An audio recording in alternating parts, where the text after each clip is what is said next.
You and me, we ain't nothing alike. Let's set the record straight. Those words you say, they hold no weight, they like. Let's set the record straight. You'll never break the man before you're out. Hello everyone, welcome back to another Diecast review. Today we have a race to win Chase Elliott diecast. I know a lot of people are going to enjoy this one. This is, of course, the Road America race to win, and I think this is the final of his wins for 2021, unless I'm just forgetting one or two. I don't really remember how many he had in his season. I think it was only two. I think it was Coda and Road America. Oh, if my cat would stop hitting my thing, that'd be nice. There we go. We might have solved the cat tragedy. But anyway, yeah, this is another Elliott race to win. Of course, this is from, I want to say Road America, right? Yeah, the Road America win. Now, I don't know how raced up this is. I haven't seen any diecast reviews on it. I'm not saying nobody's done it, but from what I can tell, it doesn't look very used. I mean, you know, there's a little race wear and stuff, but there's not a whole lot of damage or anything. Now, we actually, I think this is the third race version we got from Elliott this year, because, of course, we had the Bristol Dirt, the Coda, and then the actual race win for Road America. But it's also another pretty boring car, because we've already got a race version. Of course, that was a dirt car. And it's just a primary paint scheme with not a lot on it, so there's not a whole lot to offer. At least for the Coda win, we got a whole different, or not a whole different brand new paint scheme, but it was a paint scheme he hasn't won in yet, I don't believe, other than, of course, that Coda race. So that was a little bit different. We got the white wheels as well. These just have the normal wheels, so, and I guess they didn't use the rain tires for this race. I'm not really too sure. But, I mean, I would assume not, just because, you know, there is no none of the white Goodyear lettering or anything. But anyway, let's go ahead and get into this diecast review and see what this diecast holds, because again, I don't really see a whole lot of race wear. Just a little bit here and there, but you never know. There might be something on the back or on the front. So without further ado, let's go ahead and once again get this diecast review underway. Here's the diecast out of the box, and again, I mean, it's a really nice paint scheme. It's just, it's where it's the same paint scheme that we've already had a race version of, and there's like no confetti, not a lot of damage. It's just, it's kind of boring. It's kind of a boring race win, I'm not going to lie. It's kind of like the Bowman Pocono. That was a pretty boring race win just because there was nothing on it, and we've already got a race win from that same paint scheme already. So it was kind of a poopy car, and this one kind of is too, but I mean, I still like the paint scheme, you know, don't get me wrong. And I love my race one diecast, but when they're pretty clean like this, it's just, it doesn't really compare. I mean, it's got a little bit of dirt on the front, so, I don't know, maybe this is a little better than I'm going to give it credit for, so we might change that here later on. You also got to remember that on the Coda win, it did rain, so there was a lot of, you know, water that kind of washed off a lot of the debris, a lot of rubber buildup and stuff like that, so that's another reason why it was kind of plain. But anyway, nap on the hood right here. Looks like we got a Goodyear logo trying to join the party on the hood. Got Elliott right there, of course, with the white Chevy banners there, or the bow ties. I kind of wish they would add some color to that and just not leave it white.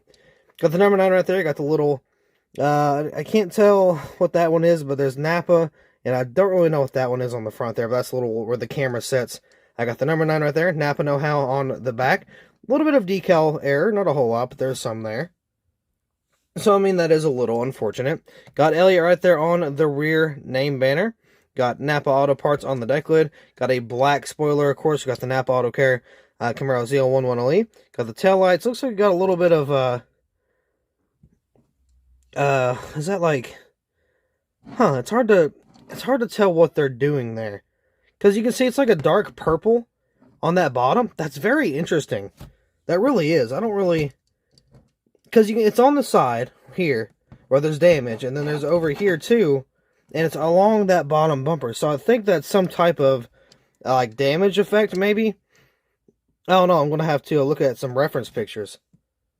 But there's a lot of discoloration back here and on the sides too. So I'm assuming that's damage, but I'm not really too sure. On this side, ooh, here's another point I was talking about with the AJ car. Here's the actual like car on this side here, or the car, but the cap. And then over here, it's not really there. Like, you can barely tell it's molded out, but it's not really. So I guess it's still there, but it's just very faint. But anyway, yeah, that's what I was talking about. Oh, goodness. Oh, wow. Ooh. This whole side is terrible. We're going to get to that here in just a second. But anyway, Napa Auto Parts. Again, you got the gas can on this side, not the other side. You got UniFirst, Mark, something there, honorary pit crew member. I can't really read that last name there, but there's some damage on the quarter panel. Got Valvoline. It looks really crooked. Now, here's where it gets bad, okay? So let me just kind of point this out. The B-post, super off. The Auto Parts logo, super off. You can see the decal around the window is terrible. Got Kelly Blue Book, which is fine for the first part. And then on the roof rail, so is the winter sticker. So is Chase Elliott. So is all of that. That is just yikes. And, of course, the good NASCAR race car logo is all the way up there as well. Wow, that is, that's not good. That's not very fun. They got Hooters right there. You can see all these little lines, well, I do like that. All the little lines, just all the race wear and kind of the, just the drip effects on the side. It looks really good. So you got the pop rivets down here. You can see the exhaust plate there as well. A little bit of race wear on the the side skirt. Looks like got a little bit of a different type of white right there. It's like of a more bright ice white instead of like a cream color white. So I don't know if that's like a piece of Bear Bond or what that is, but it's there. Got NASCAR Cup Series, Lumar, Adrenaline Shock, a little bit of race wear. Got Goodyear all the way up on the hood. Again, this is not a very fun diecast. This whole right side is absolutely trashed, but the other side seems to be okay. We haven't looked at it yet, but as of right now, from what I've seen, it looks to be alright. So moving on to the front end, got a whole lot of dirt and grime. So let's kind of zoom in a little bit, take a closer look at that, so you can kind of see. Actually, let's kind of darken that a little bit. There you go, kind of picking, yeah. Kind of pick all that up. You can see all the dirt and the debris, the grime, all that stuff looks really good. On this side, I got the pop rivets once again. And then we got a little bit of damage down here. But, I mean, other than that, it looks, not too bad. This would be a really good car in the 124 scale. But, I mean, it's just that whole right side is just demolished by Lionel's quality. So, it's not very good in terms of, like, quality-wise, but the car itself isn't really that bad. It's a little more upsetting when it's supposed to be like a race win car, because those are supposed to be the more accurate paint schemes. They're supposed to have, the more accurate decal placements, the more just accurate, like, detail. And then when you mess something like that up, it really sucks. I mean, it's not fun for nobody. It looks really bad. You pay $9 or $10 for a race win car, especially I don't know if they upped the price in the race win 164s, but I know for a fact they upped the price in the 124s. I think it's like, it used to be like 62, right, for just a normal paint scheme, and then like now it's like 67 or 68 for a race win, and it's like $100 for a race win elite, which is just stupid. And it's just really sucky. I only plan to get one more elite from the 124 scale, and that is Bowman's race win for 2022. The only reason is because it's on that new mold, that new next gen, Gen 7 paint scheme.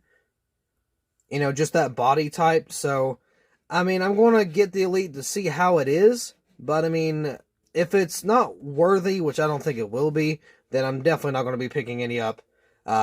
So on, unless they change the mold again or something like that, because for like $100 for just a elite sucks. I remember it was like $62 for a normal car, and then, or an ARC, and then like 80 something for an elite. And I was fine with paying $80 for an elite, but anything over that is a little crazy. Which, I mean, in all honesty, it is kind of crazy to pay $80 for a hunk of metal anyway. So even raising the price is pretty crazy. I mean, it's not good, but I mean, yeah, I might just get that final one and then kind of call it quits on the whole elite deal. But to be fair, it's not Lionel's fault. It's just inflation, so they have to raise their prices, which, I mean, I understand that, but it's still crappy. So either way, there's my little my little Lionel rant. Because the rant's really only on this side here. This side is absolutely terrible. But I mean, everything else on the car seems, pretty alright. It's just, paying $10 for something like this in the Gold Series to have more detail, and it being a race win in order to have even more detail and more accuracy, and you get something like I got on the right side. It's just not fun. But you know what we're going to do? We're going to put it in the box, put it away in storage or display whenever I get my man cave going, and keep buying because we are addicted. So yeah, with that being said, that'll be all for this diecast review. So thank you all so much for watching. I hope y'all enjoyed, and I'll see you in the next video.